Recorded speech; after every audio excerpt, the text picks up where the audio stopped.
Saudaraku mengenal sosok Andik Firmansyah idola Persebaya Surabaya yang terlibat insiden setelah laga Persiraja Banda Aceh dan PSPS Riau. Diketahui Persiraja Banda Aceh baru saja menyelesaikan pertandingan melawan PSPS Riau pada Minggu 13 Oktober 2024. Pada pertandingan tersebut Persiraja Banda Aceh imbang 1-1 dari PSPS Pekanbaru. Namun pada menit ke-71 terjadilah insiden yang membuat seluruh stadion mengalami kericuhan. Kericuhan tersebut bermula ketika Andik Firmansyah berbenturan dengan satu di antara pemain dari PSPS Riau. Andik Firmansyah kemudian mendapatkan kartu kuning dari wasit dan langsung memprotesnya. Di tengah protes itu, Andik Firmansyah menoyor kepala pemain PSPS Riau Ilham Fato hingga tersungkur. Setelah insiden itu, situasi menjadi tidak kondusif di mana sempat terjadi keributan dan saling dorong antar pemain.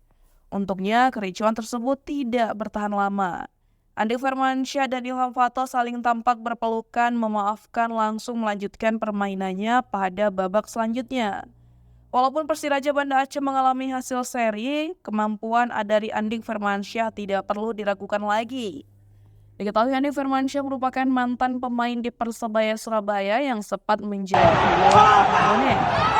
Andik Firmansyah juga pernah dipanggil untuk membela timnas Indonesia pada tahun 2012 dengan memperoleh 1 gol, 8 assist, dan 2 kartu kuning dari 24 pertandingan. Sementara di Liga 2 ini Andik Firmansyah berhasil memperoleh 3 gol dan 2 assist dari 5 pertandingan.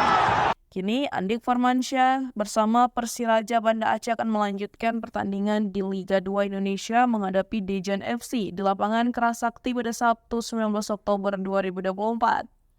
Menarik dinantikan kiprah apik Andik Firmansyah bersama Persiraja Banda Aceh pada pertandingan Liga 2 Indonesia mendatang.